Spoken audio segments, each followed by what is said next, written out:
नीचे कर दें पांडे जी। अब ठीक है। आज की इस प्रेस कॉन्फ्रेंस में आप सभी का स्वागत है।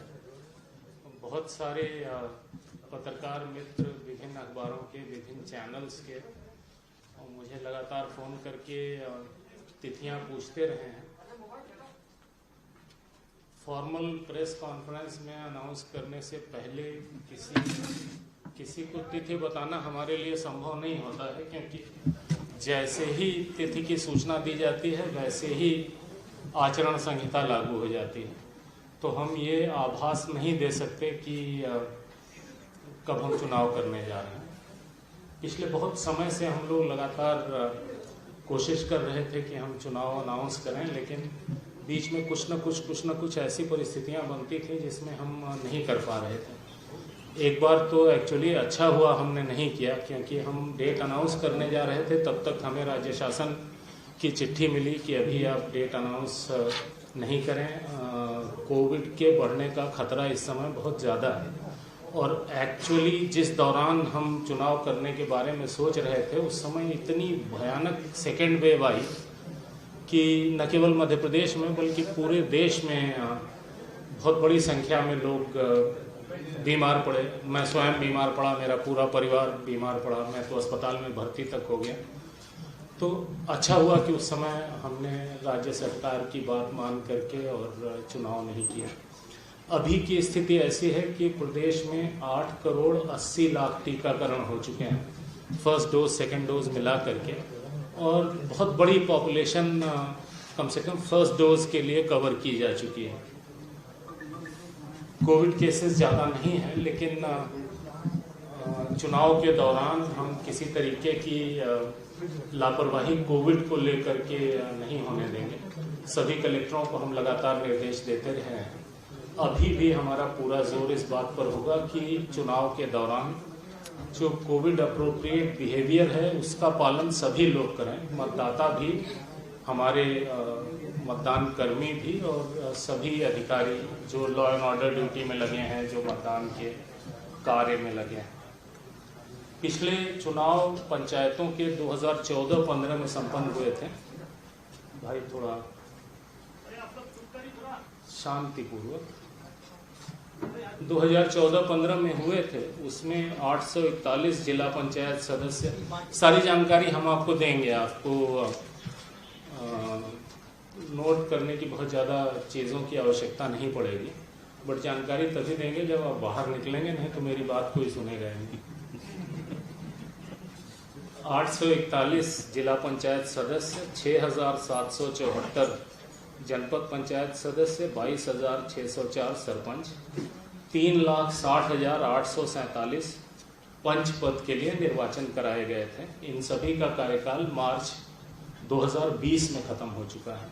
तो बहुत लंबा समय इस बीच में गैप हुआ विभिन्न कारणों से, जिसमें कोविड एक बहुत बड़ा कारण है।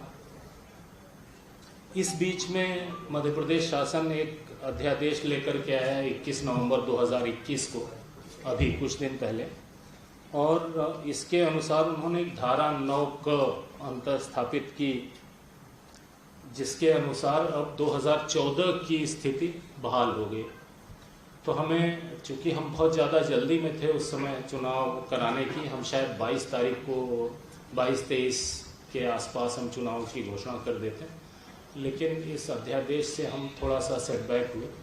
लेकिन जो मतदाता सूची है वो तो पूरी हमारे पास पहले से तैयार थी, केवल एरिया बदल गया। इस दौरान 14 से लेके 19 तक जितनी नई ग्राम पंचायतें बनी थीं वो विलोपित हो गई। जिन वार्ड्स में जो भी परिवर्तन हुआ था वो विलोपित हो गया। तो हमें बहुत युद्ध स्तर पर उस मतदाता सूची को एरिया के हिसाब से एडजस्ट करना पड़ा। लकीली आजकल के ज़माने में बहुत सारे काम कंप्यूटर से होते हैं, तो वो काम तो हम तेज़ी से कर सके, लेकिन लोगों को सूचित करना, उनकी आपत्तियां लेना, ये कार्रवाई भी करनी पड़ती है, जिसमें थोड़ा सा वक्त लगता है। तो इसलिए थोड़ा सा और डिले हुआ हमारा, लेकिन आज हम लोग आपके समक्ष हैं। जो अभी हम चुनाव कराने जा रहे हैं इसमें जिला पंचायत सदस्य 52 जिलों के 859 पद होंगे। जनपद पंचायत सदस्य 313 जनपद पंचायतें हैं हमारी, उनमें 6727, सरपंच 22,581 ग्राम पंचायतों के लिए 22,581, और इन्हीं ग्राम पंचायतों के लिए पंच 3,62,754।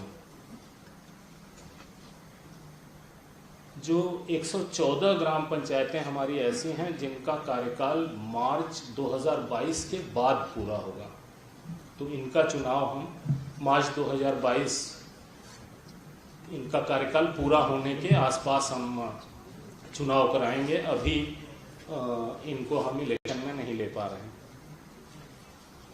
इन ग्राम पंचायतों में पंच और सरपंच का चुनाव हम अलग से कराएंगे, लेकिन इनसे संबंधित जो जनपद पंचायत के सदस्य होंगे, जिला पंचायत के सदस्य होंगे, उनका इलेक्शन हम इस इलेक्शन के साथ कर रहे हैं।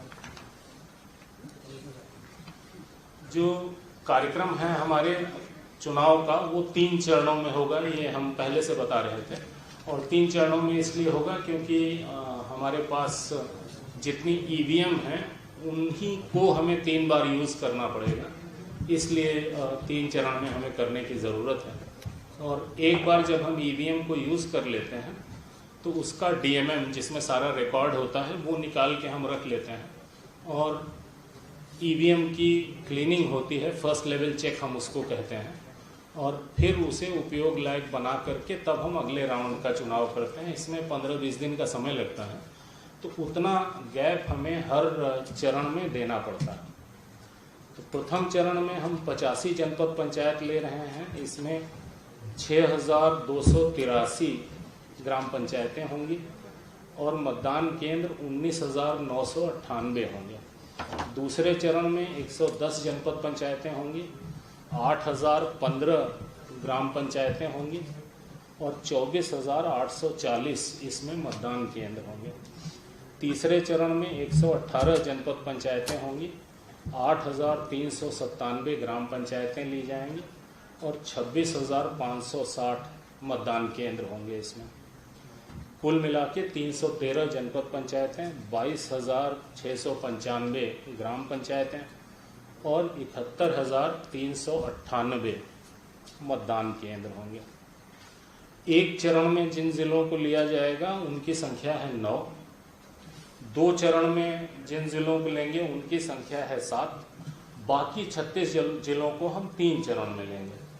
जिन्हें एक चरण में लेंगे उनका नाम है दतिया। ये जो 1 चरण, 2 चरण, 3 चरण, ये हमने लगातार कलेक्टरों से, डिस्ट्रिक्ट एडमिनिस्ट्रेशन से बात करके तय किया है कि कहाँ एक चरण में डिस्ट्रिक्ट एडमिनिस्ट्रेशन करा लेगा, कहाँ 2 लगेगा, कहाँ 3 लगेगा। तो प्रथम एक चरण में होने वाले ज़िले हैं 9, दतिया, हरदा, नरसिंहपुर, पन्ना, अलीराजपुर, निवाड़ी, इंदौर, ग्वालियर और भोपाल। ये इससे स्पष्ट है जहाँ पे बहुत बड़ा एरिया नहीं है, जैसे इंदौर, भोपाल तो अर्बन ज़िले हैं, तो वहाँ पे रूरल एरिया बहुत कम है, इसलिए हम उसे एक राउंड में ले पा रहे हैं।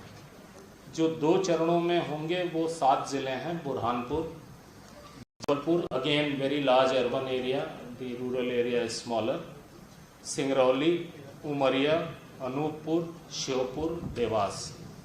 बाकी के 36 ज़िले हम तीनों राउंड में करेंगे।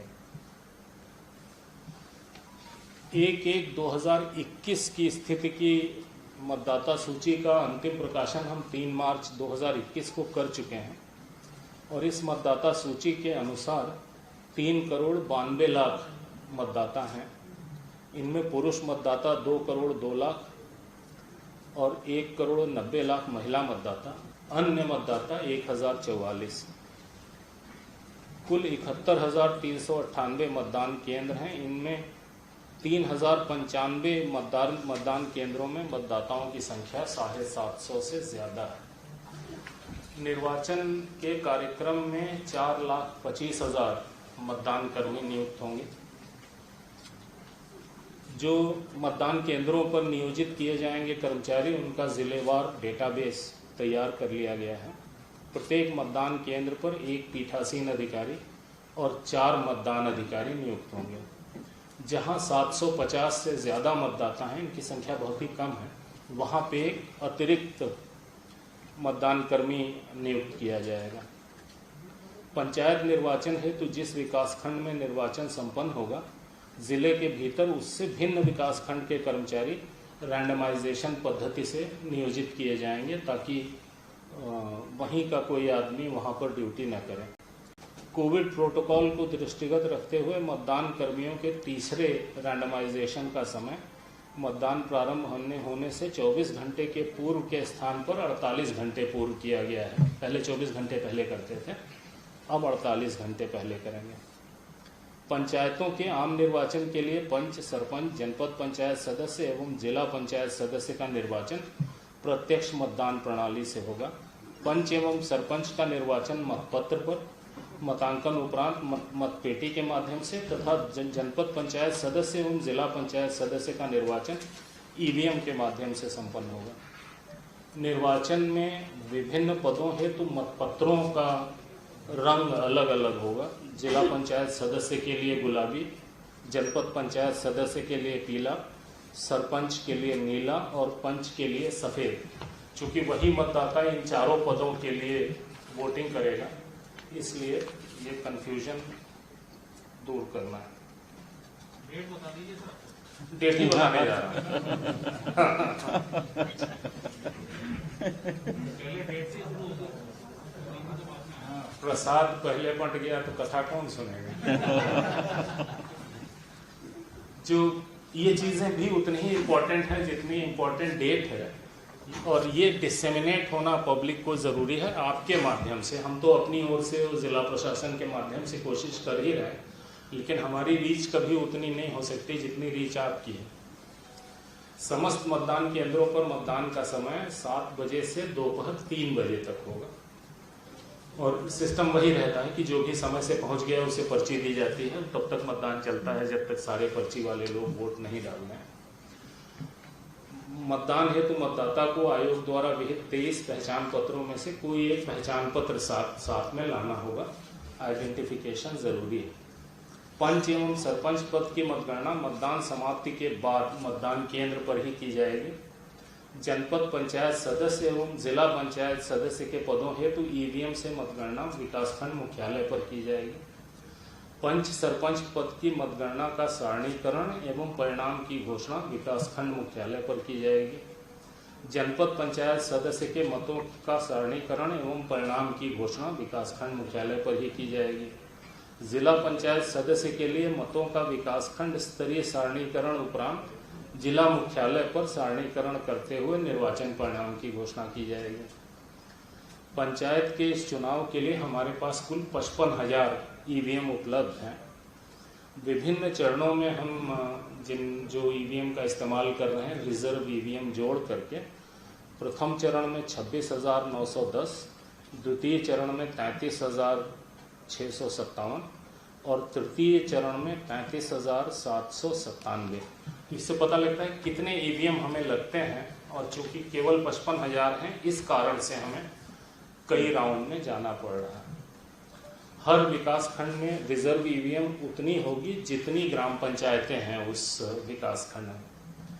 आयोग द्वारा प्रयुक्त ईवीएम में मतदान का डेटा सुरक्षित रखने के लिए डीएमएम होता है हमारे पास, डिटैचेबल मेमोरी मॉड्यूल, उसे हम अलग कर लेते हैं। उसके बाद ईवीएम की फर्स्ट लेवल चेक करके फिर उसको दोबारा इस्तेमाल करते हैं।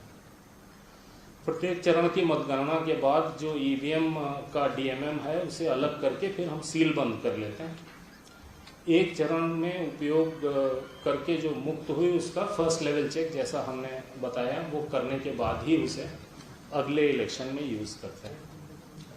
जो त्रिस्तरीय पंचायतों के विभिन्न पदों यानी पंच, सरपंच, जनपद पंचायत, जिला पंचायत के लिए एक इंटीग्रेटेड एकीकृत नाम निर्देशन पत्र की व्यवस्था की गई है। जिला पंचायत सदस्य के लिए नाम निर्देशन पत्र जिला मुख्यालय पर, जनपद पंचायत सदस्य के लिए विकासखंड मुख्यालय पर तथा पंच एवं सरपंच पद के लिए विकासखंड मुख्यालय एवं क्लस्टर मुख्यालय पर लिए जाएंगे। जो डिस्ट्रिक्ट एडमिनिस्ट्रेशन ग्राम पंचायतों को समूहबद्ध करके क्लस्टर का निर्माण करेगा, जहां पर यह अग्रिम कार्रवाई होगी। जो निक्षेप राशि जमा करनी होती है, जिला पंचायत सदस्य के लिए 8,000, जनपद पंचायत सदस्य के लिए 4,000, ग्राम पंचायत सरपंच के लिए 2,000, पंच के लिए 400 रुपये। लेकिन अनुसूचित जाति, अनुसूचित जनजाति, अन्य पिछड़ा वर्ग एवं महिला अभ्यर्थी के मामले में ये निक्षेप राशि आधी जमा करनी पड़ेगी। पंच पद के लिए नाम निर्देशन पत्र के साथ अभ्यर्थी को निर्धारित प्रारूप में घोषणा पत्र प्रस्तुत करना है, बाकी को शपथ पत्र प्रस्तुत करना है। पंच के लिए केवल घोषणा पत्र काफी है। रिटर्निंग ऑफिसर द्वारा इस जानकारी का सार्वजनिक प्रदर्शन अपने कार्यालय के सूचना पटल पर किया जाएगा। जो ये जानकारी देंगे वो सार्वजनिक की जाएगी। रिटर्निंग ऑफिसर के कक्ष में नाम निर्देशन प्रस्तुत किए जाने के दौरान अभ्यर्थी के साथ अधिकतम 2 व्यक्ति प्रवेश कर सकेंगे, ज़्यादा भीड़ नहीं जाएगी। नामांकन के प्रयोजन के लिए वाहनों की संख्या 2 तक सीमित की गई। हम आईटी का काफ़ी उपयोग करते हैं निर्वाचन में, और ऑनलाइन नॉमिनेशन की व्यवस्था भी है। लोग अपना नॉमिनेशन ऑनलाइन कर सकते हैं, लेकिन उसकी हार्ड कॉपी व्यक्तिगत रूप से उन्हें रिटर्निंग ऑफिसर को प्रस्तुत करनी पड़ेगी। ऑनलाइन भरने के लिए रिटर्निंग ऑफिसर के कार्यालय में हेल्प डेस्क सुविधा केंद्र ये स्थापित किए जाएंगे, ताकि ऐसे लोग जो ऑनलाइन ऑपरेशन नहीं कर सकते उनकी मदद की जा सके। निर्वाचन के लिए जो मतदान दल और मतगणना दल गठित किए जाएंगे वो एनआईसी ने सॉफ्टवेयर डेवलप किया है, कॉमन इलेक्शन मैनेजमेंट सिस्टम, उसके माध्यम से किया जाएगा। मतदाता सूची में दर्ज नाम की जानकारी आयोग की वेबसाइट mplocalelection.gov.in पर अथवा चुनाव मोबाइल ऐप के माध्यम से प्राप्त की जा सकती है। सहज सुलभ है, कोई भी अपना नाम देख सकता है। स्ट्रांग रूम मतदान केंद्रों एवं मतगणना स्थलों पर आवश्यक सुरक्षा व्यवस्था की जाएगी। जो संवेदनशील, अति संवेदनशील मतदान केंद्र हम आइडेंटिफाई करते हैं, जिनमें विशेष दृष्टि रखी जाती है। संवेदनशील मतदान केंद्र 15,863 हैं और अति संवेदनशील 6,233 हैं। सेक्टर जोनल मजिस्ट्रेट इनकी नियुक्ति की जाएगी। पर्याप्त पुलिस व्यवस्था की जाएगी ताकि इलेक्शन शांतिपूर्वक हो सके, और 3 चरणों में करने से भी पुलिस व्यवस्था में हमें आसानी होगी। बहुत ज़रूरी है, ये आपके लिए भी नोट करने के लिए है कि निर्वाचन संबंधी शिकायतों के त्वरित निराकरण के लिए आयोग मुख्यालय में एक कंट्रोल रूम स्थापित किया गया है, जिसका दूरभाष क्रमांक 0755-255-1076 है। 255-1076 है। किसी को भी निर्वाचन संबंधी कोई भी शिकायत करनी हो तो इस नंबर पर वो फ़ोन कर सकते हैं और इमीडिएट उस पर कार्रवाई सुनिश्चित की जाएगी। इसी तरीके से हर ज़िले में ज़िला स्तरीय कंट्रोल रूम स्थापित किए जाएंगे, जहां पर लोग डायरेक्टली शिकायत कर सकेंगे।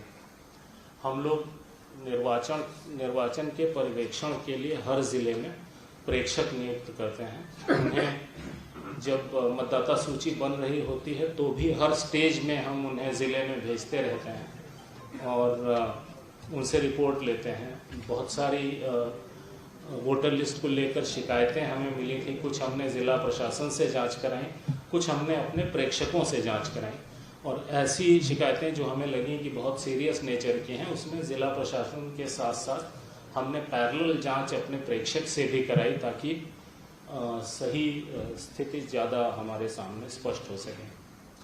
मतदाता जागरूकता के लिए systematic education, nurturing, sensitisation, electorate से संबंधित गतिविधियों का आयोजन करते हैं हम लोग कंटिन्यूअसली। अभी इस बीच में और करेंगे। मतदाताओं को ईवीएम की कार्यप्रणाली से अवगत कराते हुए अधिक से अधिक मतदान करने के लिए प्रेरित किया जा रहा है। हमारी जिम्मेदारियों में से एक जिम्मेदारी ये भी है कि ज़्यादा से ज़्यादा लोग चुनाव में भाग लें। मतदान के दौरान कोविड संक्रमण से बचाव के लिए हमने क्या क्या प्रबंध किए हैं, ये भी हम मतदाताओं को लगातार बताते जा रहे हैं, ताकि उन्हें पता लगे कि उनकी सुरक्षा के लिए क्या किया जा रहा है। उसके साथ साथ उन्हें खुद अपनी सुरक्षा के लिए क्या करना है, ये जानकारी दी जा रही है। आज जैसे ही चुनाव की घोषणा होती है वैसे ही आदर्श आचरण संहिता लागू हो जाएगी। मतदाताओं को प्रभावित करने संबंधी घटनाओं पर नियंत्रण के लिए आदर्श आचरण संहिता लगती है और परिणाम घोषित होने तक ये प्रभावशील रहेगी। आदर्श आचरण संहिता के प्रावधान राजनीतिक दलों पर भी लागू होते हैं। हालांकि चुनाव नॉन पार्टी बेसिस पर होते हैं, लेकिन model code of conduct political parties पर भी लगता है, उन्हें भी इसका पूरी तरीके से पालन करना होता है। अभ्यर्थियों पर शासकीय विभागों, कर्मियों, त्रिस्तरीय पंचायतों के पदाधिकारियों एवं कर्मचारियों सब पर लागू होता है। इनफैक्ट हम जब जैसे ही इलेक्शन डिक्लेयर करते हैं वैसे ही हम चीफ सेक्रेटरी को पत्र लिखते हैं 500 कॉपियों के साथ आदर्श आचरण संहिता की, कि वो हर विभाग तक वो पहुंचा दें और उन्हें इंस्ट्रक्ट करें कि ये आदर्श आचरण संहिता है। पूरी की पूरी गवर्नमेंट, सारे के सारे सरकारी विभाग इसका पालन करें। निर्वाचन के दौरान किसी भी अभ्यर्थी को प्रचार हेतु सभा, रैली, जुलूस आदि आयोजन के पूर्व सक्षम प्राधिकारी की अनुमति लेना अनिवार्य होगा।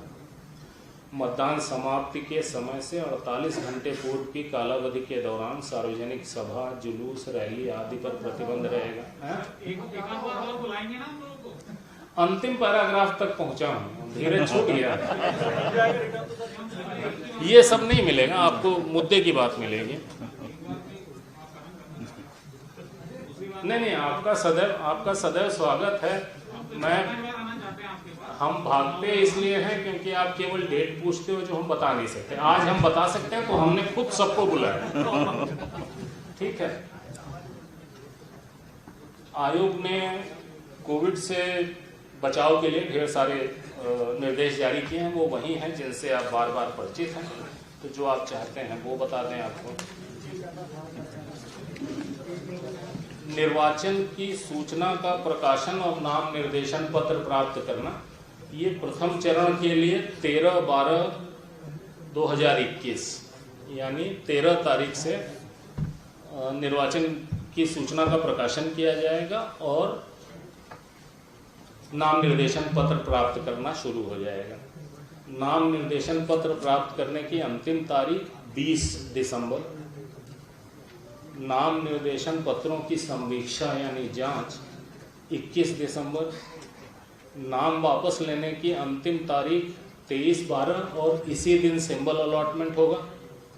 मतदान यदि आवश्यक हो, हम ऐसा इसलिए कहते हैं कि पंच के पद के लिए कई बार कुछ जगहों पर या कई जगहों पर इलेक्शन नहीं होते हैं। मतदान 6 जनवरी 2022 पहले चरण का। मतदान केंद्र पर की जाने वाली मतगणना केवल पंच और सरपंच के लिए 6 जनवरी। जनपद पंचायत सदस्य एवं जिला पंचायत सदस्य की विकासखंड मुख्यालय पर ईवीएम से की जाने वाली मतगणना 10 जनवरी। पंच सरपंच पद की मतदान केंद्र पर की गई मतगणना का सारणीकरण और परिणाम की घोषणा और पंच सरपंच पद की विकासखंड मुख्यालय पर की जाने वाली मतगणना, सारणीकरण, निर्वाचन परिणाम की घोषणा 11 जनवरी। जनपद पंचायत सदस्य पद के लिए मतों का सारणीकरण और निर्वाचन परिणाम की घोषणा, जिला पंचायत सदस्य पद के लिए मतों का विकासखंड स्तरीय सारणीकरण 22 तारीख को, 22 फरवरी। जिला पंचायत सदस्य पद के लिए मतों का जिला मुख्यालय पर सारणीकरण एवं निर्वाचन परिणाम की घोषणा 23 फरवरी। द्वितीय चरण में निर्वाचन पद की सूचना का प्रकाशन 13/12 सेम डेट। नाम निर्देशन पत्र प्राप्त करने की अंतिम तारीख 20/12। संवीक्षा 21/12। नाम वापस लेने की तारीख 23/12। मतदान 28/1। हमें गैप देना पड़ता है 15-20 दिन का, ताकि हम डीएमएम निकाल करके और ईवीएम का फर्स्ट लेवल चेक करके ईवीएम क्लीनिंग करके उसे अगले चुनाव के लिए तैयार कर सकें। मतगणना पंच सरपंच की 28/1। जनपद पंचायत सदस्य एवं जिला पंचायत सदस्य की विकासखंड मुख्यालय पर ईवीएम से की जाने वाली मतगणना 1 फरवरी। पंच सरपंच पद की मतदान केंद्र पर की गई मतगणना का सारणीकरण और परिणाम की घोषणा 2 फरवरी। जनपद पंचायत सदस्य के लिए सारणीकरण और घोषणा 22 फरवरी और जिला पंचायत के सदस्य के लिए सारणीकरण उनके मतों का, और 23 फरवरी को जिला मुख्यालय पर जिला पंचायत के सदस्य के निर्वाचन परिणाम की घोषणा। तीसरे राउंड के प्रकाशन और नाम निर्देशन प्राप्त करना 30 दिसंबर के अंदर करना हमारे लिए आवश्यक है। नाम निर्देशन प्राप्त करने की अंतिम तारीख 6 जनवरी, जांच 7 जनवरी, नाम वापस लेना और प्रतीक आवंटन 10 जनवरी, मतदान 16 फरवरी। तो मतदान 6 जनवरी, 28 जनवरी और 16 फरवरी, ये 3 राउंड के मतदान हैं। 16/2 को पंच सरपंच की मतगणना, जनपद पंचायत सदस्य और जिला पंचायत सदस्य के मतों की गणना 20 फरवरी। पंच सरपंच पद की मतदान केंद्र पर की गई मतगणना का सारणीकरण और परिणाम की घोषणा 21 फरवरी। जनपद पंचायत के लिए परिणाम घोषणा 22 फरवरी। जिला पंचायत का सारणीकरण होगा उस दिन, और अगले दिन 23 फरवरी को जिला पंचायत सदस्य के पद के लिए सारणीकरण और निर्वाचन परिणाम की घोषणा होगी। ये पूरी जानकारी है जी। अंतिम परिणाम 23 फरवरी। ये जानकारी आपको दे दी जाएगी। State level crisis management committee ने चुनाव के लिए आपको अनुमति दे दी है? मुझे ज़रूरत नहीं है, हम एक कॉन्स्टिट्यूशनल बॉडी हैं और हाई कोर्ट में कुछ केसेस लगे थे जिसमें किसी ने कहा था कि जिला पंचायत चुनाव में देर हो रही, जल्दी कराइए। किसी ने कहा था कि कोविड फैल रहा है, जल्दी करिए। आज की तारीख में एज ऑफ टुडे पूरे प्रदेश में 128 केस है। 52 जिलों में 128 केस बहुत ही छोटा नंबर है, तो परिस्थितियां अनुकूल हैं चुनाव की। केसेस तो बढ़ रहे हैं सर लगातार। टोटल 128 हैं पूरे प्रदेश में। IAS ऑफिसर एसोसिएशन ने अपना कार्यक्रम स्थगित कर दिया है। हाँ, उसके हम भी IAS अधिकारी हैं भूतपूर्व। उसके कई कारण हैं, कोरोना उसका कारण नहीं है। शांत रहे तो बात सुनाई देगी जी।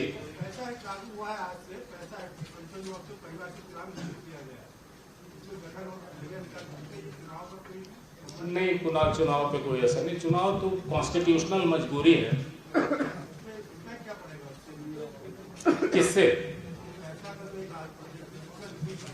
कोई चुनाव तो अपनी जगह है, that is in its own place. अगर कोरोना के केसेस बढ़ते हैं तो चुनाव को भी फिर आगे बढ़ाएंगे। अगर हमें स्पेकुलेशन करना ही है तो अच्छा किया जाए ना, खराब स्पेकुलेशन क्यों करना है। जब जैसी परिस्थिति बनेगी तब तैसा निर्णय लेंगे। चुनाव कभी भी इस तरीके से नहीं किए जाएंगे कि आम जनता के जान माल स्वास्थ्य को किसी भी प्रकार का खतरा है। पहले भी जब हम चुनाव की बात कर रहे थे तो हम ये कहते थे कि कोविड पर दृष्टि रहेगी और पूरी कोशिश हमारी ये होगी कि हमारे कारण, चुनाव के कारण कोविड के केसेस की बढ़ोतरी न हो। और हम डेली रिपोर्ट लेते हैं हेल्थ डिपार्टमेंट से कि कितने टीकाकरण हुए और कितने केसेस हुए, कितने नए केसेस हुए, कितने पुराने लोग ठीक होकर के वापस गए, जो केसेस हैं उनमें सीरियस कितने हैं, ये भी हम लेते हैं। तो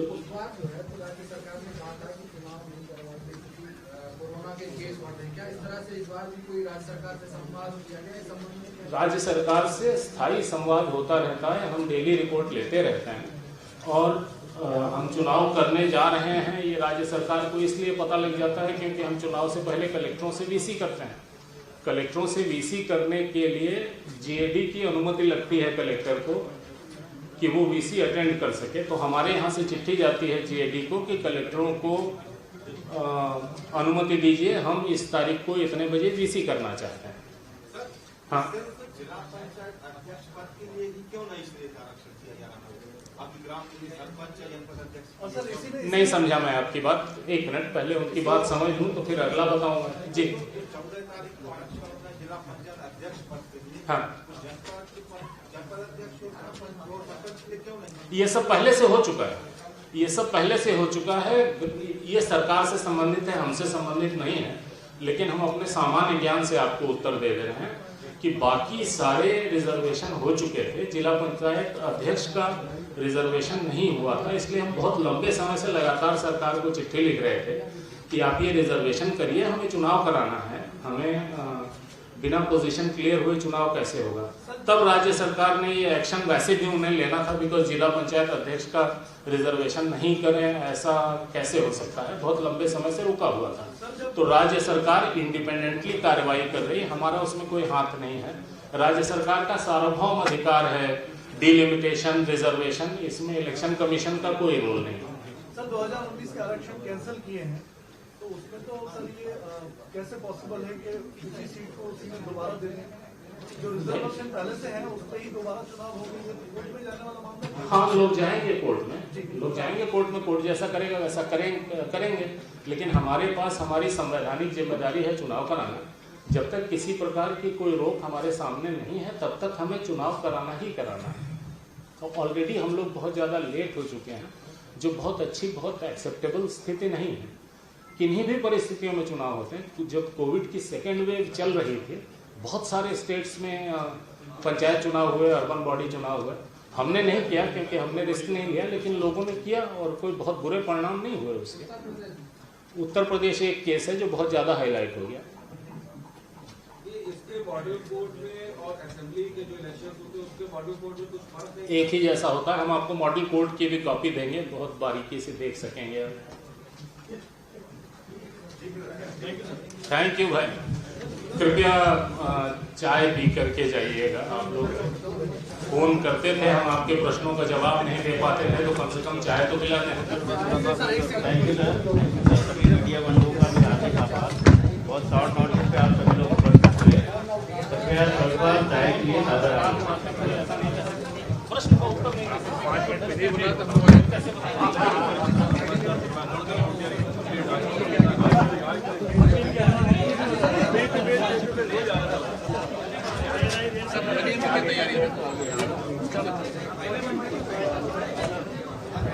क्या तैयारी है?